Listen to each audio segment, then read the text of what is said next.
sistema do nosso sistema agroalimentar moderno. Então, não é só o sistema agrícola, é o sistema agroalimentar, porque o sistema agrícola, ele é intrinsecamente conectado com a nossa alimentação. Então... Não, sim, exato. Eu acho que traz diretamente o ponto que nós estávamos, né? O que aconteceu com a nossa diversidade? A gente falou tanto de milho e trigo, né? Acabou de falar, para chegar onde? A gente tem mais de 250 mil plantas conhecidas. Na verdade, todos os dias se descobrem novas espécies vegetais. Então, tipo, tem espécies vegetais aí, muitas, várias. Pelo menos 30 mil são comestíveis, se nós não quisermos apelar e cozinhar, ou tostar, ou desidratar, senão a gente come boa parte das outras também.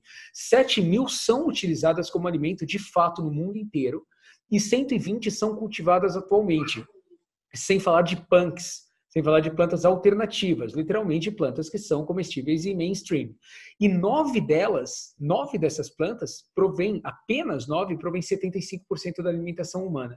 Então, fica tão afunilado as plantas que a gente tem para alimentação humana hoje, que chega ao nível de apenas 3 delas, que são justamente o trigo, a soja e o milho, proverem 50% da alimentação humana.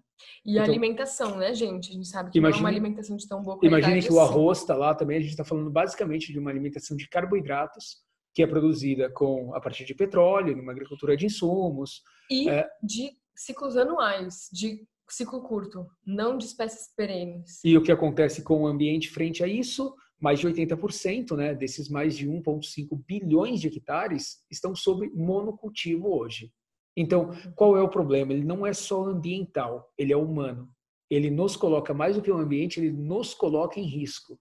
Porque no caso de uma praga global, a gente pode ficar sem comida, a gente pode ter uma perda de soberania alimentar global. Esse é o grande risco, na verdade, das monoculturas, né?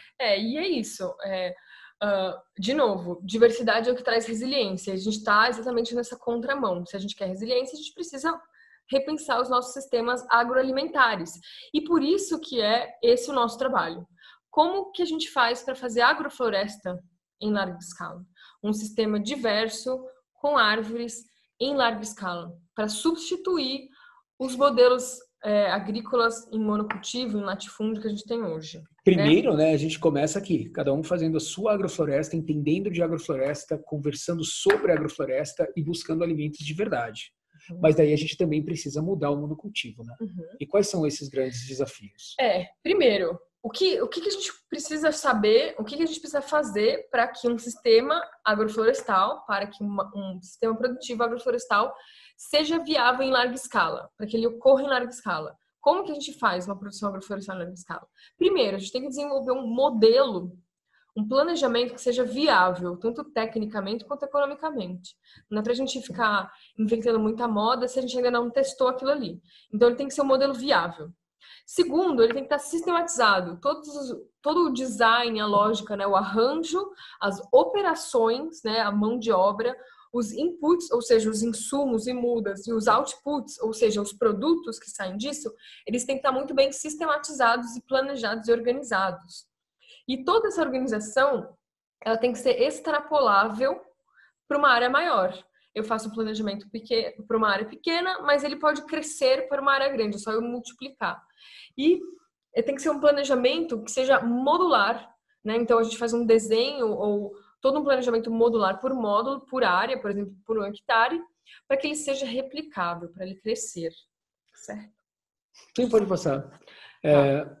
É interessante dizer que esse tipo de abordagem da modularidade, replicabilidade, elasticidade, que a gente vai falar logo mais, eles vêm justamente para endereçar os desafios para essa expansão dessa agrofloresta.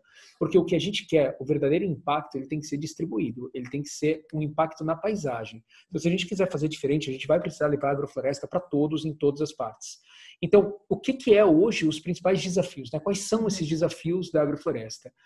A diversidade, né? A dificuldade da gestão. A gente não está acostumado a gerir a diversidade. A gente gere sistemas simples. Quando os sistemas se tornam complexos, existe essa dificuldade. Disponibilidade de insumo e propágulo. Quando a gente precisa comprar, propágulos são todo tipo de mudas, sementes. Mudas, sementes e estacas.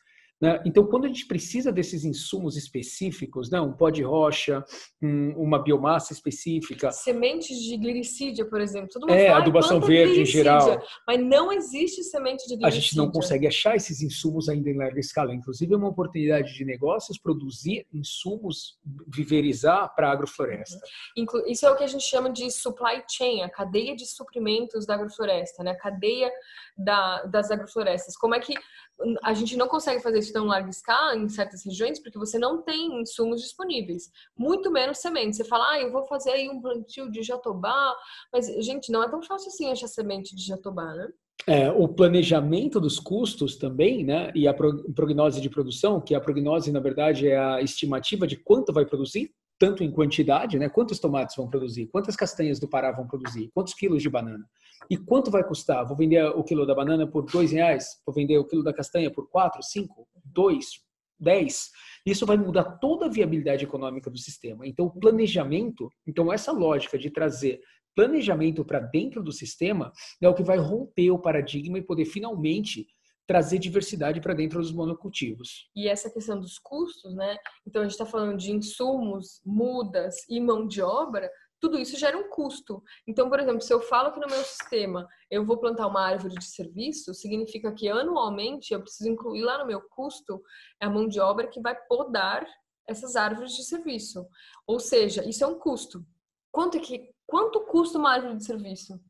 Qual que é o custo dessa árvore de sistema ao longo do ciclo? E quanto ela gera? Se ela produz 20 quilos de biomassa seca ao longo de um ano, quanto eu deixo de gastar com outro insumo para usar essa biomassa? Então, esse tipo de conta é o que a gente vai aprender mais adiante nos próximos módulos, mas é justamente o que vai fazer criar uma estrutura que faça a agrofloresta ser viável como plano de negócio. Daí, é claro, nós temos o desafio do acesso ao mercado. Porque já é difícil você ser mercado com um produto, numa monocultura. Agora, se você tem 4, 5 produtos, como você se organiza para acessar esse mercado?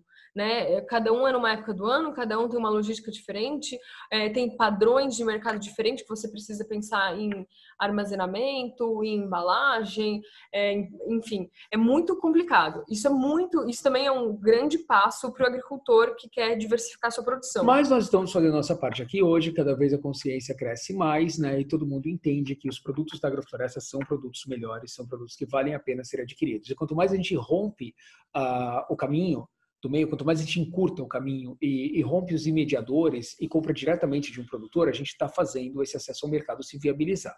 Daí a gente se depara um manejo de maquinário, que o manejo dessas espécies, seja poda, seja no sistema de colheita diferenciado, está diretamente ligado ao maquinário.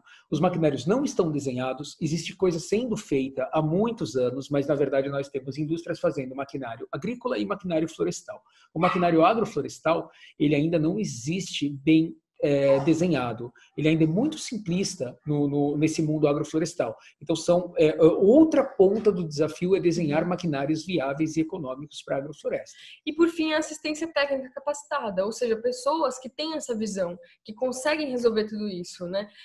A maioria dos técnicos, eles são formados em agricultura convencional e monocultivo, né? Então, ainda tem muito trabalho para a gente fazer para divulgar isso para os técnicos, né? Para que eles possam levar esse conhecimento para os agricultores. É isso que nós fazemos hoje, é uma das frentes principais da Preta Terra, que é justamente formar agentes disseminadores e replicadores, né, multiplicadores de agroflorestas, que tenham essa capacidade técnica toda. E aí a gente traz um pouco de como que a gente tem superado esses desafios, né? Como que nós, como Preta Terra, qual é a nossa estratégia? O que a gente tem feito? A gente criou uma metodologia, um algoritmo, digamos assim, uma lógica de sistematização e planejamento de sistemas inteligentes. E aí a gente tem esses 4 termos que a gente fala, né? Modularidade, replicabilidade, elasticidade e aderência. Se a gente pensar na modularidade, é o que vai garantir que o sistema seja replicável. Então, a gente sempre desenha o sistema, planeja para um módulo. Esse módulo pode ser 1 hectare ou pode ser uma fração de 1 hectare. Pode ser a área que você tiver disponível. Então, a agrofloresta não tem tamanho, ela tem que ser criada. E se um módulo é bem desenhado em todos os seus fatores, ele pode ser replicado. Então, você desenha um primeiro módulo de 1 hectare e você faz o segundo hectare, o terceiro ou centenas de hectares com a mesma lógica, desde que você estiver na mesma zona, não tiver alterações climáticas ou edafoclimáticas. A elasticidade é a capacidade que a gente coloca no sistema, e tudo isso é tema de um curso próprio para ensinar como criar elasticidade no sistema, quando você pode levar e aumentar a aderência dele, ou seja, que diferentes agricultores ou investidores, ou plantadores, ou agrofloresteiros possam fazer isso mudando determinada espécie.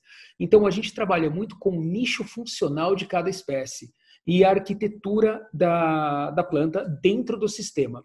Então, uma mesma espécie, que na Amazônia pode ser a suma-uma ou a castanheira, ela pode ser substituída dentro de um sistema muito correlato no Rio Grande do Sul, por exemplo, pela araucária.